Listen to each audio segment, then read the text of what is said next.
Yes, hello mga ka-sweet, magandang gabi po. Ito po ang ating lulutuin mga ka-sweet, ginisang kanton. Ayan, mag-isa lang po tayo ng bawang dahil hindi ko pa nilagyan ng sibuyas yan dahil wala pa akong sibuyas dito.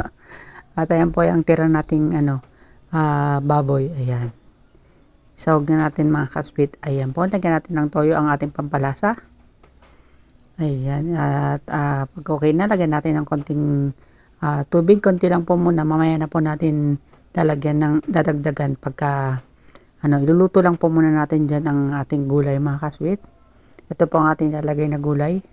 Yung gulay ko po na yan kasi galing sa ate ko kaysa masira, ayan, ihalo na natin. Ayan, lutuin natin ng kanton.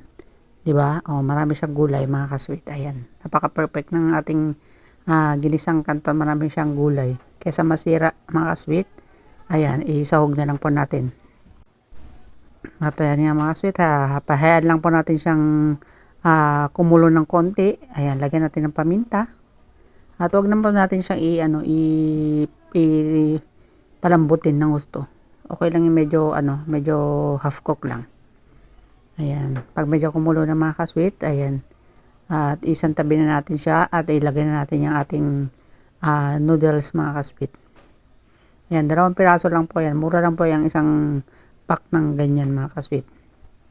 At ayan po, ready na po ang ating kanton. Ayan, napakasimple lang po niyang lutuin. Napakadali lang din po lutuin mga kasweet. Ayan po, pakuloyin lang po natin ng konti. Hindi naman po siya matakaw sa tubig. At ayan po, luto na, ready na ang ating pancit canton. Hindi na po tayo mag-rice mga kasweet. Ayan lang po ang ating kakainin ngayong gabihan. At lagyan po natin na siya ng kalamansi para mas masarap mga kasweet. Halika po, tara, sabayan niyo po kaming maggabihan. Ayan mga kasweet.